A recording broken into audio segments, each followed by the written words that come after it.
Chapter 5. The Balls of Bad. One black jelly bean at a time. Once upon a time, there was a battered and exhausted girl still floating in the sea. The sharks that had come left her, not sensing life. The maelstrom that held her spit her back out, not liking the taste of her. All that was left was a darkness that cloaked the world, making the sea inky black, even greasy. The air grew chill, raising unpleasant goosebumps like a quick-acting cancer on the girl's hands, arms, and chest.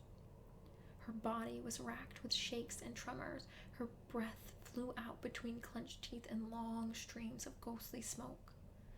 There was nowhere for her to go, but to more nowhere. Every side of her was practically a solid black, lined only by a faint silver coming from the moon when parts of it peeked out shyly from behind oppressive clouds. The water lapped against her and departed quickly, as if touching her was a mistake. Her mind darkened with the rising tide, and her heart froze within her. What's the point of being good in a world like this? If you are the only warm point, would that stop everything else from freezing over? Can you stop all that cold from taking away your own heat? No, it's meaningless. And she let herself float down until she heard the throb of the world and her thoughts growing still. There are a lot of bad parts of me, as there is with anyone. And I mean even more than the black moods. Unlike most who will do anything to hide them from others, I'm going to tell you straight out some of the many things wrong with me, because if I intended to tell you all, this book would end up being longer than the Bible. Now, I realize that if you do find me, there typically is, according to me, a 3-year mark that must be reached for my faults to be fully apparent to you, so that we can test out our compatibility, potential love, and endurance. I realized this 3-year system when I started working for the very first time. During that first year of my working life, since I was a sheltered, quiet soul prone to naive fascinations that are hard to dispel, I naturally saw all my coworkers as smart and much more competent than me. The second year, I started to notice their faults, and the competency gap was closing steadily between us. However, I still tried to convince myself that they weren't all bad. They were still lovable. The third year is year of hell number 1. Every fault is glaringly obvious and incredibly irritating. Nothing is tolerated anymore.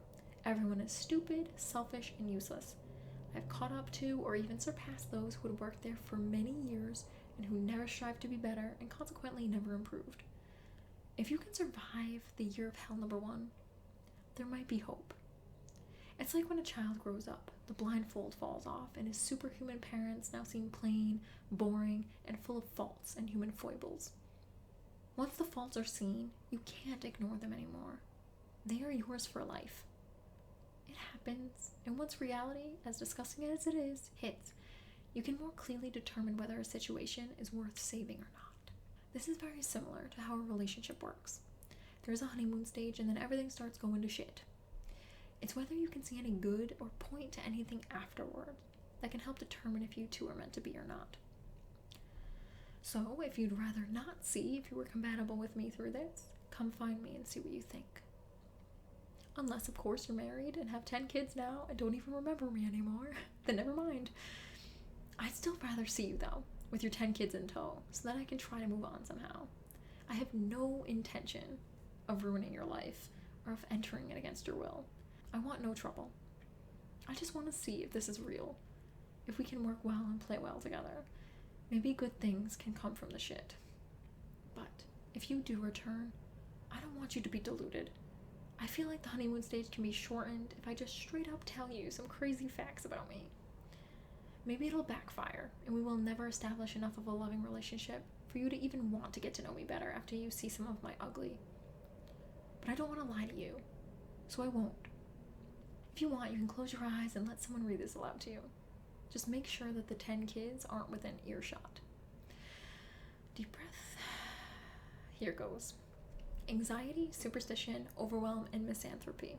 If you're looking for someone to annoy and stress you out mercilessly, then I am your gal. I have massive anxiety issues. I realize that that is a popular ailment now, kind of akin to fainting in the 19th century, but it's true. There are many reasons for my anxiety, many of which I am not even willing to admit to myself nor smart enough to figure out. Tests stressed me out. Always getting perfect A's stressed me out. Being around people stressed me out. Being alive stressed me out. Thinking about dying stressed me out. Frankly, if you couldn't tell already, I'm a mess. When I was still in school, I started to develop these strange superstitions. Essentially, I tasted success, was praised for working hard, and I didn't want to let that go. I decided ages ago that I wanted to be intelligent, and I wanted to be seen as intelligent as well. In my defense, I did want to be intelligent more than being thought to be intelligent, but I wanted to be someone people could rely on to be the smart one. And for many years, that's what happened. However, being a changeable human being who had to work much harder than others due to a poor memory, ill luck, and little to no self-confidence, and because the content got more difficult each time, particularly with math, I had an incredibly hard time sustaining my desire to, in my eyes, succeed. That's where superstition came in. And each time I did or didn't perform these tasks, the deeper my belief that I needed these superstitions became. For instance, every time I would double, triple, quadruple check that I had everything in my backpack, I didn't forget anything. Anytime I would tell myself to stop being OCD and to not check it again because everything will be fine, I forgot something. Every time I touched my books in a certain way, or pushed out my glasses in a certain way, or touched my cross necklace in a particular way, I would pass that test, or my day would be tolerable. And each of these instances just reinforced my belief that these crazy rituals helped me somehow. If I ever got rid of one superstition, another would quickly take its place. And this cycle of superstitious activity just self-perpetuated and would not stop. Certain words became an elixir to me, and others would be a pariah. For instance, A's mattered to me, so saying or thinking about A's would help me get A's. However, the words failure or fail are taboo. That would cause that to happen to me instead. Not to mention, I have a lot of pride, and I'm a crazy perfectionist. I work hard, and I wanted to sustain that reputation, so I worked even harder, pushed myself to the breaking point every day. I can't even tell you how many times I've cried and despaired over school. I knew myself well enough to know that I'd slack off and give up if I let myself relax. So I held on, bleeding, battered, tired, and malnourished until I succeeded. And in that respect, I did. I'm not sure why, but I also have a hard time multitasking. The second I have multiple things to do at once, my head swims and I'm instantly panicking, which leads me to freeze and I end up doing nothing, allowing the deadline to creep up on me and strangle me from behind. My best work results from when I'm doing one thing at a time, since I'm one thorough chick and I can do a quality job if not overwhelmed. However, I also need to be alone to do it. Now, working independently for me doesn't mean working in a room full of people by myself. It means working utterly alone, with only myself, with no one watching. There is no one around in the immediate vicinity. The reason for this, as I found out later in life, is that I am a shy, introverted HSP, on top of being an admitted and unabashed misanthrope. There's a lot to this here, so let's start with a shy, introverted HSP. You probably already know that an introvert is usually a person who needs solitude in order to replenish her energy and to feel comfortable and productive. Contrary to popular opinion, an introvert is not necessarily shy. It just means that this breed of people needs some downtime to take a breather away from people, noise, and overstimulation. Overall, an introvert needs time to be alone with their thoughts. A shy person is pretty self-explanatory. However, an HSP, which stands for highly sensitive person, is one who gets easily overwhelmed by overstimulation because her depth of processing is much greater than the average person's. HSPs are usually empaths and are very intuitive. They typically have strong sensitivities to certain stimuli as well. For example, I in particular hate strong smells. Perfumes and colognes smell like they were birthed from the devil's crotch, and I hate how they violently rape my nostrils. That's probably not such a shocker considering what a schnoz I have, but that's beside the point. also get overwhelmed with people generally, which leads me to my point about why I feel justified in being a misanthrope. I hate the way people usually make me feel. People tend to be jealous of me for no reason at all, and overall hate me for existing, which I can strongly sense. And that makes being with those particular people very uncomfortable. I'm assuming that because I'm so quiet and reserved, people feel threatened by me, as if I am somehow superior, or think I am superior to them, and they feel that they need to tear me down in order to place me at their level. Regardless of the reasoning, they hate me, and I resent it. I have to sit facing away from people at restaurants or in any public place because seeing people stare at me pisses me off, and there will be no end to my crabbing about it. Anyone close to me knows this and will make sure that I face a wall at best just to avoid me seeing the stares. I can feel them still, of course, and it bothers me, but the belly aching lessens without the visual. Situations overwhelm me too. I can't make a decision to save my life. I see so many alternatives, so many sides to things, that I just don't know what to do, and I freeze. I don't want to take responsibility for if things go wrong. The burden just feels too great, and I just can't take it. My wisdom, opinions stated as fact. I also practically have a strong opinion for everything and anything. I suppose it comes with the territory of being an English/history person, or maybe I'm just a douchebag. Regardless, I do have plenty of opinions that I will share with others even when they weren't asked for. For example, stupid people shouldn't breed, though they always do. And those who deserve children rarely get them. And if they do, they get them at great cost and sacrifice. People of all genders are sluts. Your child is not your friend. Staring at me isn't going to make you beautiful. God doesn't like me. People are all the same shit, and history is a testament to that. So no, the world hasn't gotten worse. It's the same. And being an attention whore is a pandemic that needs to end. Bandages for the wishy-washy generation. I refer to our generation as the wishy-washy generation. The reason being that everyone wants to take the middle ground.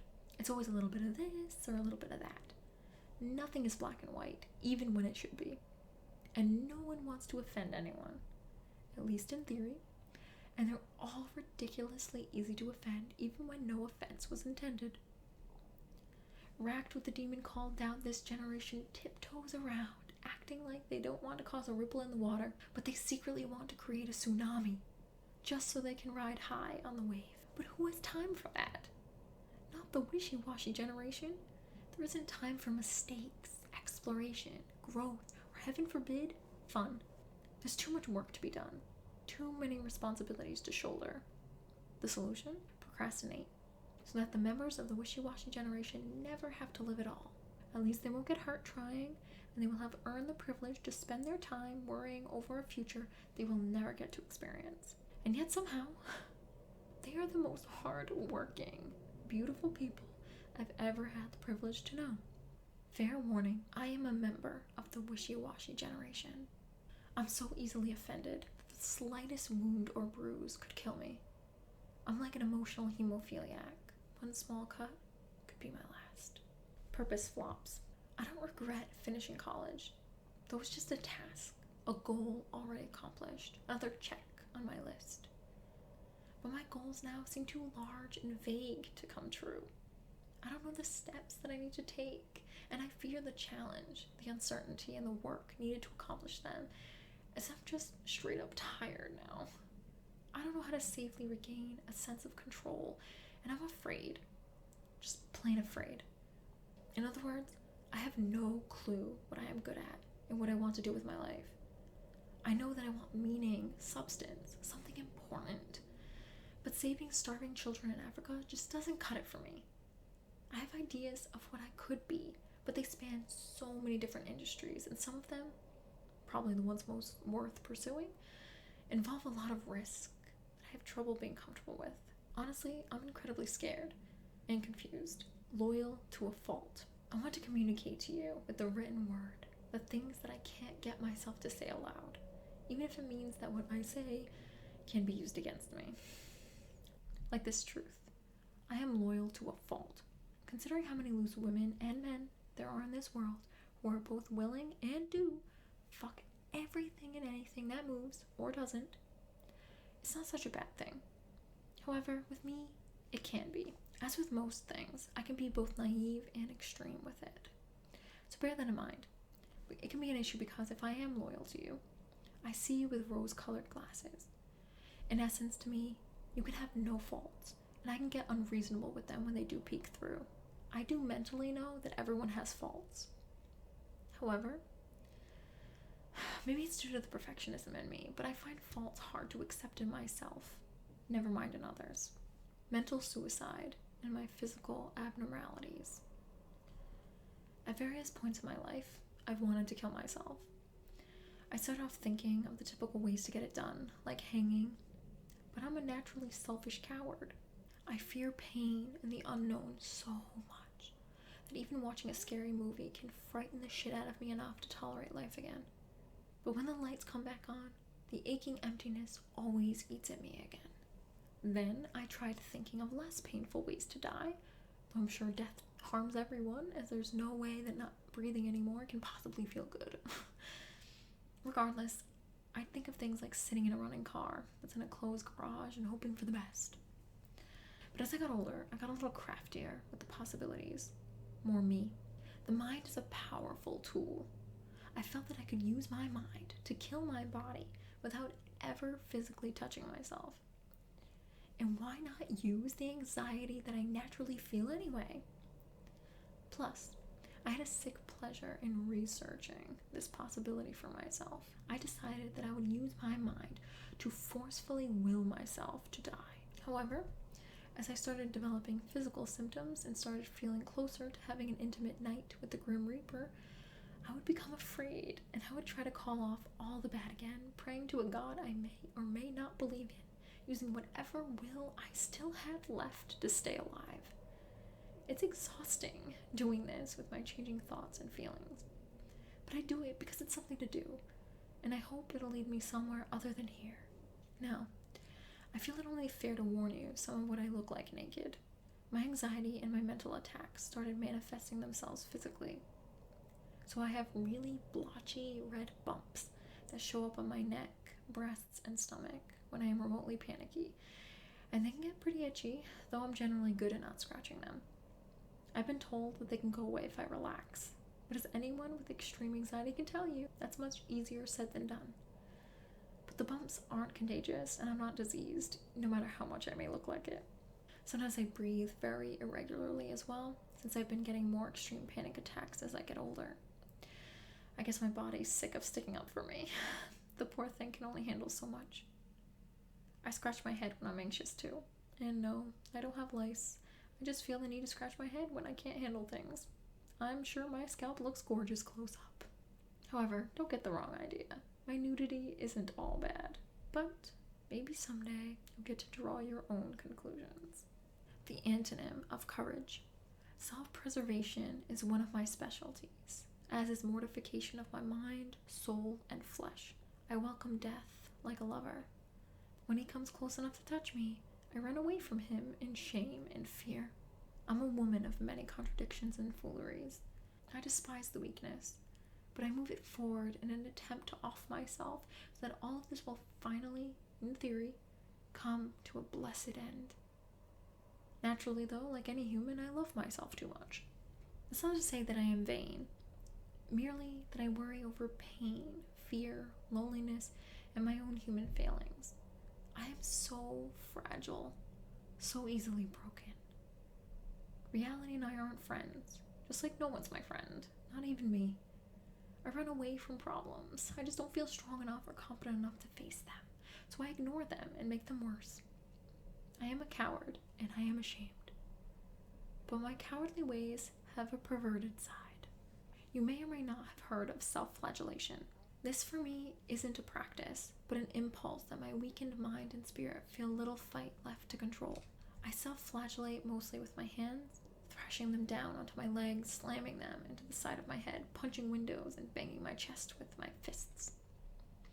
My suicidal impulses have increased too, especially the more my life seems devoid of meaning, of purpose. The more I see people strutting around in ignorance, hatred, and unadulterated stupidity, the more I notice how little I belong here. how much I despise being here. No one wants someone who doesn't kiss ass, lie, slut around. No one wants someone like me. But God, do they try to be me, which confuses me to no end. That's one of the main reasons for my mind weakening further. There's so much hate and ill will and so little to live for. I see no point in suffering and dying. Pretending to care or love when there's no one to care or love you back is wrong. I believe in honesty and trust. I can love. From what I've seen of you, it looks like you can too. As I've said before, I don't want to lie to you, no matter how terrible I am and how much I know that may repulse you. A secret is one of the reasons that I became like this in the first place. That was just a very brief synopsis of my cowardly, self-flagellating ways. Don't be too concerned. I don't typically lash out physically to anyone but myself. Though my barbed tongue is a different story. Mutisms and the barbs that come out of my mouth. Sometimes I just don't want to speak at all. Maybe my throat chakra is blocked or I'm just plain lazy, I don't know. But I can't deny that I become mute all of a sudden, for seemingly no reason at all. Sometimes my mind screams the words I wish to say, but my mouth just won't open. No sound squeezes past my lips. At most, I'll get a low, creaky breath out of my throat, but it stops there. I try to imagine the scenario in my head, try to imagine how it should play out. My soul can speak so fluently, but my throat and voice refuse to follow suit. It can be distressing, but the silence saves me a lot of problems. It helps me think and work and simply be. There's a good silence that just feels natural and light. It feels liberating even. And there's also a thick, black silence. When you feel the latter silence from me, it can mean that I'm sending out evil thoughts and feelings. Maybe my heart felt crushed and my soul raped that day. The exposure does things to me. Or maybe it's a defensive silence, meant to protect myself from you. It can also be the confusing silence, the one that I just don't understand myself, the one where I feel that I just won't be listened to and that there's no reason to speak. Will you be able to feel these silences? Can you tell them apart? Maybe familiarity with me can get you there. That is, if you're willing to try, willing to listen to the feel of my silences. So many think that silence and being by yourself is bad, that it means you are uppity and won't condescend to speak with anyone else. But no, very often for me it's a necessity. Let's swing now to the other end of the spectrum, to my barbed tongue. My swearing would put a sailor to shame, would put my mother to shame, for it allegedly offends Jesus. But swearing isn't the worst thing I do. I mumble under my breath when I'm angry, particularly when I drive. Even that isn't the worst thing I do. When I do speak, not everything I say is pretty. I have the power to make others want to kill themselves. That's how bad the barbs can get. I typically refrain from stating everything I want to, from sharing the truths that I see. I itch to write to them now, but people are gullible and mostly foolish. They would actually do it of their own free will and then blame me for the consequences of their own actions, and I'm not going to take that risk just yet. Just know that when the barbs come out to bite you, they sting. Loneliness and fear. I fear what will happen if I don't ever see you again. It makes my heart ache to know that I'll be alone forever, that I won't be given love, or that no one wants or needs mine in return. I feel that I have a lot to give, that I can make a difference in a man's life and a child's life, that my moods can shift for the better, that my love can be projected out and can envelop you, that you can feel it even with me just standing beside you. With just a look, I want you to know that you're loved. I believe that it can make someone very happy, and I would like to try and see if that someone will be you. I'm a lonely person. My whole life, I've never been asked out. I've never been kissed. I've never had a man romantically hold my hand. The closest I've come to affection is a hug between friends. It makes my heart sad. I don't want to die alone, but it looks like I don't have a choice. This is one of the reasons that I'm sending this out into the world, sending it your way, for you to hear my voice through the written word. Because if I will enough, it will get to you. And you, in turn, if you choose, will find me. And I can finally start doing something right.